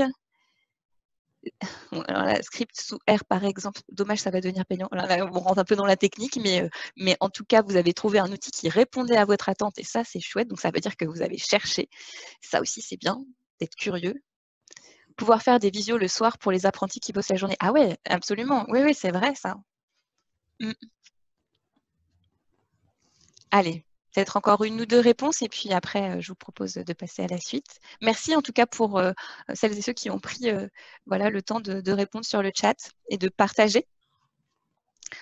Donc encore une fois, moi je fais beaucoup confiance à l'intelligence collective. Hein. On n'a pas la science infuse ni les uns ni les autres. On a tous des domaines d'expertise certes, mais là, vous voyez, alors je sais pas, moi je vais reprendre l'exemple. Alors qu'est-ce qui nous donnait cet exemple-là? C'est Charles, la Google Form pour des évaluations. Super. Hein, peut-être qu'il y a d'autres personnes ici qui n'y avaient juste pas pensé. Et effectivement, Google Form, si vous avez une adresse Gmail, ça marche super bien. C'est facile, c'est pratique, c'est gratuit. Enfin, donc utilisez-le et abusez-en, il n'y a pas de problème. Le fait de s'être enregistré, de le réutiliser avec d'autres groupes, super aussi. Ah, création d'images interactives, tiens, un nouveau logiciel, ThingLink. Merci Dimitri. Bon, on va s'arrêter là pour cet exercice, ce partage. Merci à tous pour vos petites astuces. Hop, je vais repartager mon écran et la présentation. Mathilde, est-ce que tu me confirmes que c'est OK, qu'on voit bien? Ouais, c'est OK. bon. Super, merci. Alors, ça aussi, quand je vous le fais faire, pardon, juste avant de passer à la suite, n'hésitez pas avec vos étudiants, vos élèves, à ce qu'eux aussi partagent des choses. Enfin, malgré tout, ils ont découvert, ils sont curieux. Enfin, voilà, pour les plus motivés d'entre eux, il ne faut vraiment pas hésiter à les solliciter, à ce qu'ils partagent et faire confiance à l'intelligence collective. Encore une fois, ça, c'est l'un des grands, je pense, avantages aussi de la formation à distance. Alors, maintenant, on va partir plutôt sur la partie, peut-être que certains d'entre vous attendaient, je ne sais pas, conseils que je peux vous donner. Alors, encore une fois, c'est loin d'être exhaustif. Et à la fin de la session, en fait, moi, je vous ai préparé une sorte de fiche non pas de synthèse, mais plutôt de fiche action avec ce que vous aurez retenu de la session, les notes que vous avez prises pour pouvoir les mettre un petit peu en forme, etc. Et ce slide-là, je vous l'ai mis en fait dans un format A4 avec un tableau un peu plus long et des lignes vierges. Donc, si vous voulez rajouter des choses qui ont bien marché pour vous ou qui n'ont pas marché pour vous, ce que vous avez trouvé difficile, ça sera un petit peu votre fil rouge à vous pour vos prochains enseignements. Voilà, donc vous pourrez réutiliser ça. Et évidemment, donc ça n'a pas vocation à être exhaustif. Simplement, vous partagez par rapport à du vécu des choses qui marchent bien et ce qui ne marche pas. Donc, dans ce qui marche bien, je vous le disais en introduction, hein, les symboles, les visuels, vraiment axer si vous faites une session synchrone avec une présentation ou si vous faites une vidéo, voilà, essayez de vraiment miser sur du visuel parce que une image est toujours parlante. Hein. Si vous le pouvez, expliquer le déroulé de votre session. Quand vous faites une session en distanciel synchrone, expliquer qu'est-ce que vous allez faire, comment ça va se passer, combien de temps on va prendre. Vous voyez, au début, moi, je vous ai expliqué qu'on allait faire une pause, que voilà, on allait parler de vos attentes, qu'on allait faire des exercices, etc. C'est rassurant. En fait, chacun va pouvoir se projeter dans OK, comment vont se passer les 2-3 prochaines heures que je vais passer devant mon écran seul. Donc ça, c'est vraiment, si vous avez la possibilité de le faire et de prendre le temps de préparer votre déroulé, faites-le. Assurez-vous que tout fonctionne avant. Alors aujourd'hui, ça peut paraître tout bête, mais avant de faire cette session, moi avec Mathilde, des gens, on s'est appelés, on a fait les tests du sondage, on a fait les tests de l'outil Mural. Voilà, on a essayé parce que il n'y a rien de plus agaçant, et je pense que vous l'avez plus ou moins vécu, que quand ça marche pas. Donc, il y a le côté ça marche pas parce que les personnes ont des mauvaises connexions, d'accord, ça vous pouvez pas y faire grand-chose, mais là où vous avez, vous, une capacité d'agir, c'est vraiment sur ce que vous allez produire. Donc, assurez-vous que l'outil que vous utilisez, ça fonctionne, que vous avez un plan B si jamais votre outil ne marche pas. Voilà, toutes ces choses-là, ça se réfléchit avant. Il y a une petite citation que je voulais vous partager, je ne vous ai pas mis sur la slide aussi, je l'étais notée à côté. Je ne sais pas qui est-ce qui l'a dit, mais je l'avais entendu lors d'une formation moi-même, et j'avais trouvé ça génial. C'est qui néglige de se préparer, se prépare à être négligé. Voilà. Donc, réfléchissez-y. Encore une fois, donner les règles du jeu dès le départ. Comment ça va se passer la session. Alors, au-delà du déroulé, hein, comme je vous le disais aussi en introduction, les caméras, le micro, le chat, comment tout ça, ça va fonctionner. Le téléphone aussi, vous avez aussi le droit, après, vous n'avez pas la possibilité d'agir là-dessus, mais de dire à vos étudiants, bah, voilà, pendant 2 heures, vous arrêtez votre téléphone, vous le mettez en mode avion. Bah, maintenant, si vous ne voulez pas le faire, vous ne le faites pas, mais en tout cas, sachez que ça fait partie des règles de la session. Essayez de faire participer au maximum, de donner envie. Alors, c'est facile à dire, hein, j'en ai bien conscience, mais encore une fois, ne leur faites pas ce que vous n'auriez pas aimé qu'on vous fasse. Donc, faites-leur plutôt des choses que vous auriez peut-être aimé qu'on vous fasse. Essayez de faire des séquences courtes et d'alterner à la fois de la théorie et de la pratique. Alors là, pareil, je pourrais vous en parler des heures, mais je vais me contenir. Il y a beaucoup de choses beaucoup d'études qui sont faites sur le cerveau, sur les capacités de concentration. Il faut savoir que la capacité de concentration, elle a réduit depuis quelques années chez les êtres humains. Mais globalement, et ça, c'est valable pour les élèves et comme pour les adultes, 10 minutes, 10-15 minutes maximum de vraie concentration. Donc, en fait, si vous parlez plus que 10-15 minutes, déjà, vous commencez à avoir du décrochage. C'est obligatoire. Donc, toutes les 10-15 minutes, il faut changer. Vous leur faites faire une activité, vous faites une pause, vous posez une question, vous interpellez quelqu'un, vous faites ce qu'on appelle un icebreaker un peu. Donc, vous allez donner une citation, vous allez montrer une image choc. Voilà. Il faut attirer l'attention au maximum et surtout la garder. C'est très, très difficile. Donc, la partie pause, on en a parlé. Les visuels pour la mémorisation, c'est très important aussi. Et alors, un point hyper chouette, c'est d'avoir un modérateur au sens large, d'avoir quelqu'un qui vous aide sur la partie technique. Alors, vous vous dites, mais oui, mais moi, j'ai pas forcément la ressource. Attendez, voilà, déjà, je suis tout seul à préparer mes cours. Si en plus, je dois avoir quelqu'un qui m'aide sur le technique. Mais peut-être que vous avez aussi des étudiants, et je suis sûre que là, ces derniers mois, vous les avez repérés, ceux-là, des étudiants qui sont passionnés par les outils, qui savent les utiliser, qui sont curieux et qui pourront peut-être vous aider, eux, et qui seront ravis de le faire, à modérer une session. Et puis, ça les responsabilise. N'hésitez pas à responsabiliser vos élèves, en fait. Hein. Vous savez, des fois, le décrochage, il est aussi dû à ça. C'est parce que du coup, vous leur donnez rien à faire. Alors, du coup, bah, ils font autre chose. Et donc, le modérateur, ça peut être une personne qui va être sur la partie peut-être répondre aux questions ou s'assurer que les questions posées dans le chat ont bien été voilà, abordées. Et puis, potentiellement, avoir quelqu'un qui est sur la partie technique. Ça peut être une seule et même personne, ça peut être 2 personnes différentes. Après, vous vous arrangez comme vous voulez. Ça peut être aussi votre collègue enseignant qui a envie de vous aider et vous faites une session ensemble. Voilà, mais il y a encore une fois, plein de solutions. Encore une fois, liste non exhaustive. Hein. Donc là, c'était vraiment les choses où, clairement, si vous appliquez ces concepts-là, déjà, vous avez plus de chances qu'une session fonctionne. Pardon. Donc, ce qui ne marche pas, parce que bon, il faut quand même aussi en parler, les slides qui sont trop chargés dans des présentations, trop de texte, trop d'images. Et quand je dis trop d'images, je vous invite à mettre des images, mais si vous en mettez trop et que ça devient voilà, un arc-en-ciel ou trop de couleurs, enfin, pensez quand même qu'ils ont des choses à retenir. Hein, donc, essayez d'alléger au maximum. Évidemment, les problèmes de connexion et d'accès aux outils. Là, encore une fois, c'est vrai que c'est un sujet. Le manque d'interaction. Donc là, j'ai envie de dire, ça ne tient qu'à vous. Faites en sorte qu'il y ait des interactions. C'est pas évident, mais essayez de trouver des astuces pour encourager les échanges. Ce que j'appelle le top-down, enfin c'est pas moi qui l'appelle comme ça, mais c'est vraiment je sais et vous apprenez. Franchement, ça ne marche pas très bien. Même si vous avez évidemment des choses à leur transmettre, peut-être qu'eux peuvent aussi participer. Les activités non préparées, alors là, ben, c'est la fête aussi. Hein. Si jamais vous avez si vous voulez poser une question et que vous ne l'avez pas préparée, que vous ne savez pas ce que les gens vont vous répondre globalement, ben, du coup, c'est voué à l'échec. Hein. Encore une fois, je reviens à la citation de tout à l'heure, qui néglige de se prépare à être négligé. Donc si ça paraît brouillon, voilà, les gens vont décrocher. Et vouloir en faire trop. Alors, trop, ça marche avec tout. Hein. Trop de temps passé devant l'ordinateur, donc on va faire une bonne session de 7 heures. Hein. Allez, aujourd'hui, on va prendre pendant 7 heures d'affilée devant son écran. Puis voilà, on fait une pause d'une demi-heure, hein, parce qu'on n'a pas beaucoup de temps, on a suffisamment de choses à se dire aujourd'hui. Pas possible. Enfin, soyons clairs. Trop de messages. Non, mais vous vous rendez pas compte, j'ai des milliers de choses à leur transmettre. Oui, c'est vrai. Mais là, on est dans un contexte distanciel. Donc, vous n'allez pas pouvoir tout leur expliquer. C'est pas la même façon de faire. Donc, attention à qu'est-ce que vous voulez dire. Trop de messages, trop de slides, trop de couleurs, trop de texte. Et puis, j'en ai certainement oublié. Dès que vous mettez trop de choses, ça passera pas. Voilà. Là aussi, vous avez peut-être, vous, vécu des choses que je n'ai pas listées. Pardon, Jean, tu voulais prendre la parole? J'ai dit qu'il est 11h46. Ouais, c'est bon, j'avance. Merci.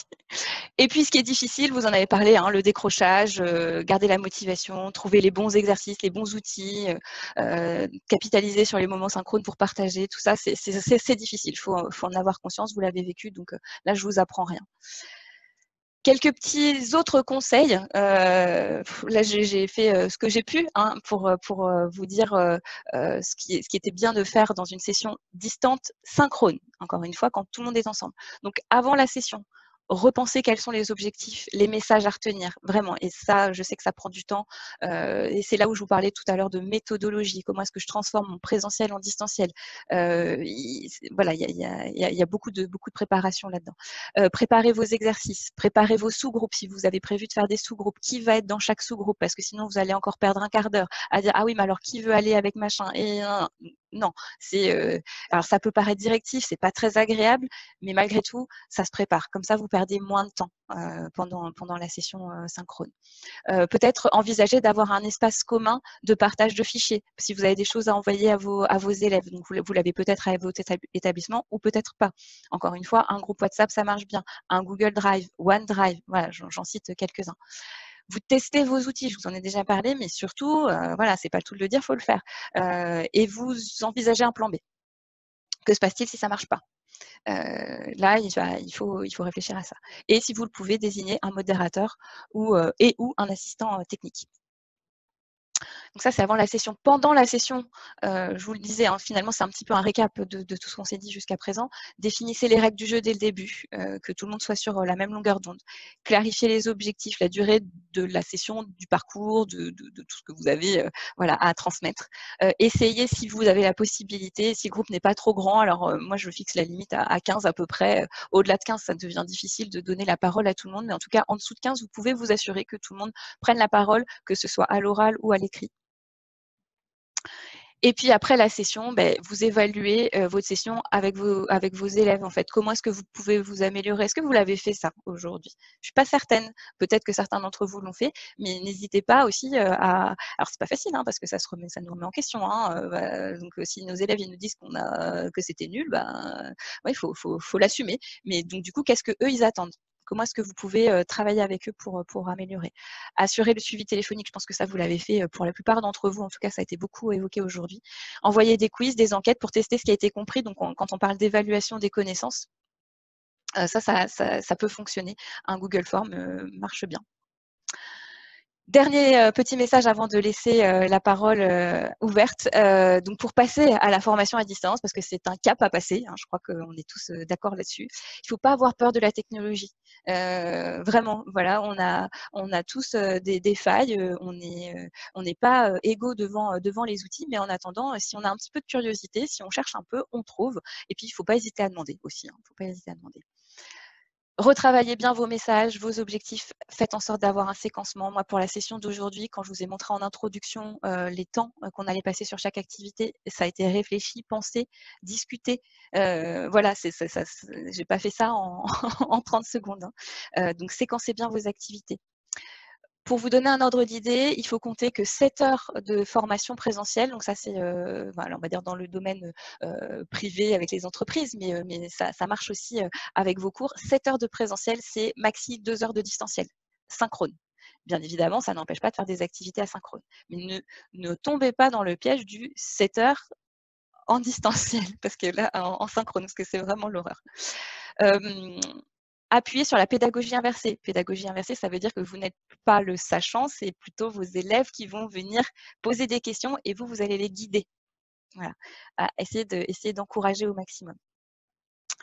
Utiliser les ressources existantes. Alors, pour ceux qui savent faire des vidéos, c'est super, bravo, bien joué. Mais peut-être qu'il y en a qui n'ont pas du tout envie ou pas voilà, les moyens de le faire. Allez regarder ce qui existe sur le net. Aujourd'hui, on a cette chance-là aussi d'avoir Internet, d'avoir des Wikipédia, d'avoir du YouTube, d'avoir plein de choses qui existent déjà. N'hésitez pas à rechercher des choses que vous pouvez vous-même utiliser pour vos cours et qui soient utilisées soit dans vos sessions synchrones ou asynchrones. Donc, Delphine, privilégier. Oui, j'ai des questions sur la réglementation des outils utilisés. ouais. Quelle est la question? Notamment, on nous dit que beaucoup d'outils ne rentreraient pas dans la réglementation sur la protection des données informatiques. Est-ce que tu as Alors, quelque chose là-dessus? oui, c'est un vrai sujet, effectivement. Alors, est-ce que j'ai quelque chose? Non, alors déjà, je ne connais pas la réglementation par cœur, hein, la RGPD, comme on l'appelle, là, pour la protection des données. Effectivement, toute la partie enregistrement de sessions, c'est très délicat. C'est très délicat. Rien n'empêche de vous filmer entre guillemets à l'avance et de mettre ça à disposition de vos étudiants. En tout cas, une chose est sûre, c'est qu'effectivement tout ce qui va être données personnelles, donc c'est-à-dire nom, prénom, email, téléphone, toutes ces choses-là ne doivent pas être communiquées, ou en tout cas les personnes doivent avoir la possibilité de refuser que ce soit communiqué.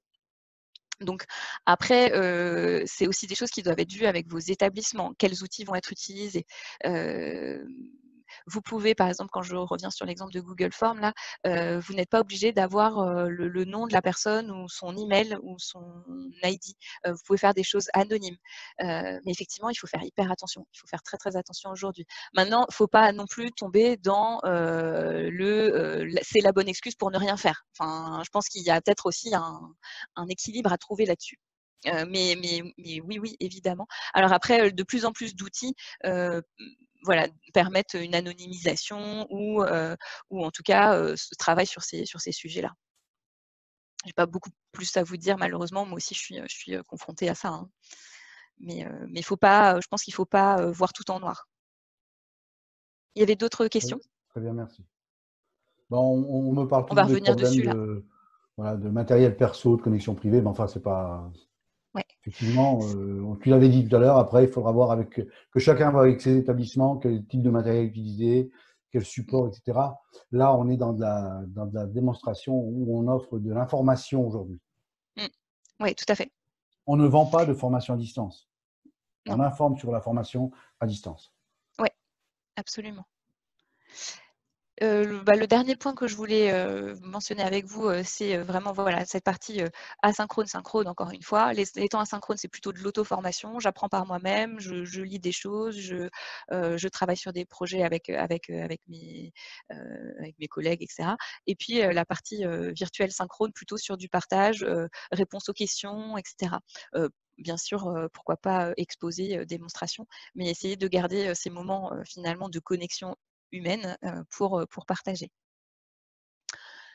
Je vais m'arrêter là. Je vous ai mis simplement pour info des ressources voilà, d'articles sur l'enseignement à distance pour ceux qui voudront aller regarder un petit peu, mais je pense que vous êtes suffisamment curieux pour trouver voilà, plein de choses par vous-même.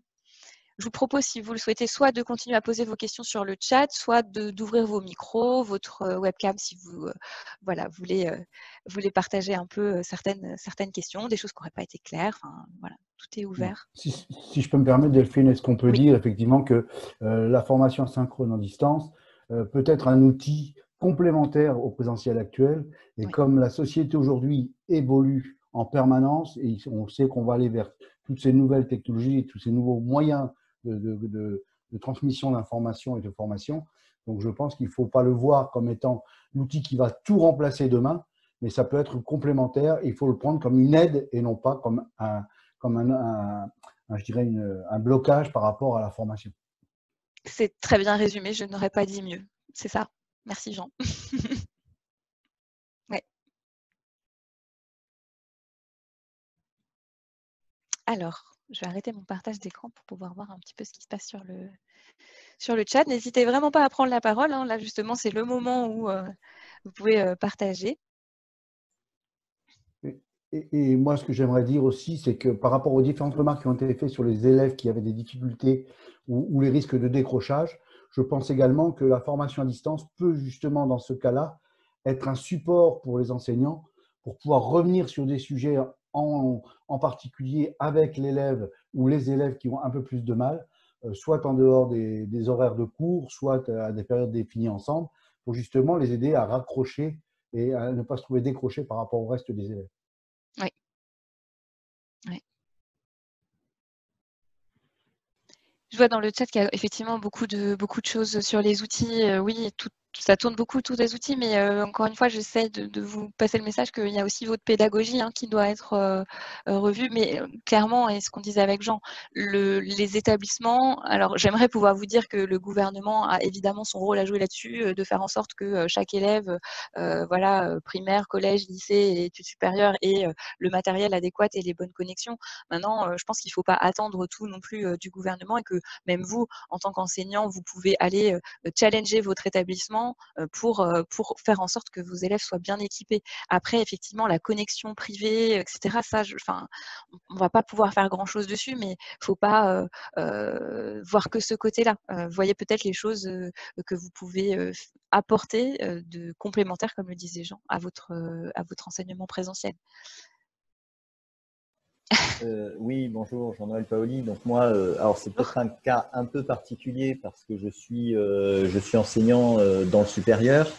Oui. Et mais bon, je pense que ce que je vais dire peut quand même être assez général, c'est que j'en reste qu'à certains moments, on a besoin de solliciter des intervenants professionnels, des intervenants experts sur leur thématique, dans des instituts techniques et autres. Et on doit parfois, si on le fait en présentiel, les faire venir de loin.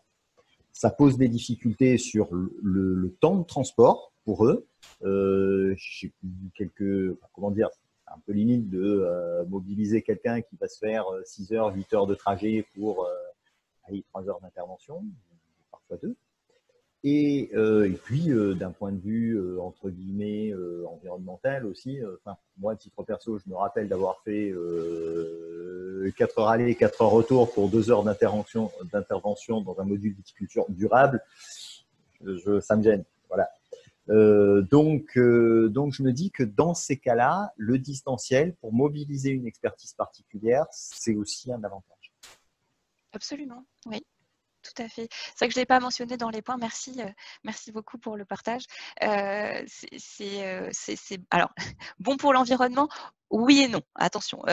Oui, parce qu'effectivement, ça évite les transports. On est bien d'accord. Maintenant, quand on s'intéresse un peu plus à la partie digitale, la consommation de vidéos, les bandes passantes, etc., c'est très, très consommateur d'énergie et d'électricité. Ça fait appel à des serveurs qui sont parfois éloignés, mais globalement, et vous avez tout à fait raison là-dessus, ça évite quand même que les gens se déplacent, ça évite de la fatigue aussi par rapport à des déplacements assez longs. Donc oui, c'est un super moyen de faire intervenir d'autres personnes. Ouais. Il est 11h59. Merci Jean.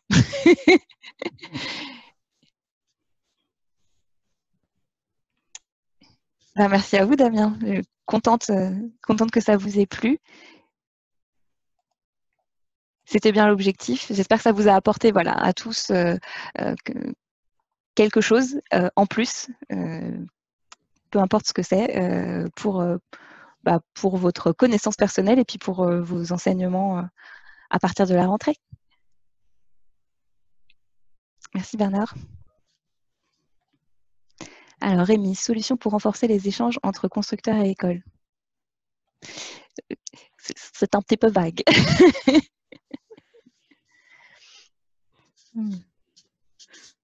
Du coup, je pense qu'on va pouvoir, il est midi, on peut clôturer si on veut rester dans les horaires. Pas de problème. Si vous avez d'autres questions, n'hésitez pas à nous les envoyer par mail. Je vous ferai passer à Delphine. Oui, moi j'ai fait une petite évaluation, du coup je te laisserai l'envoyer, Mathilde, aux participants, je te l'avais communiqué. Et pour ceux qui sont intéressés, l'outil que j'ai utilisé pour l'évaluation s'appelle Typeform et c'est gratuit. Mais bon, c'est gratuit jusqu'à un certain point. Il y a des trucs que vous ne pouvez pas faire non plus avec. Voilà, vous pouvez utiliser aussi Typeform pour des évaluations, si vous le souhaitez. Merci à tous. Merci beaucoup, Voilà, Delphine. merci Delphine et bonne journée à tous également. Merci, bonne journée. À bientôt. Pour les autres, on se retrouve à 14h du coup, dans les différents ateliers. Merci, au revoir. Merci, au revoir. Au revoir.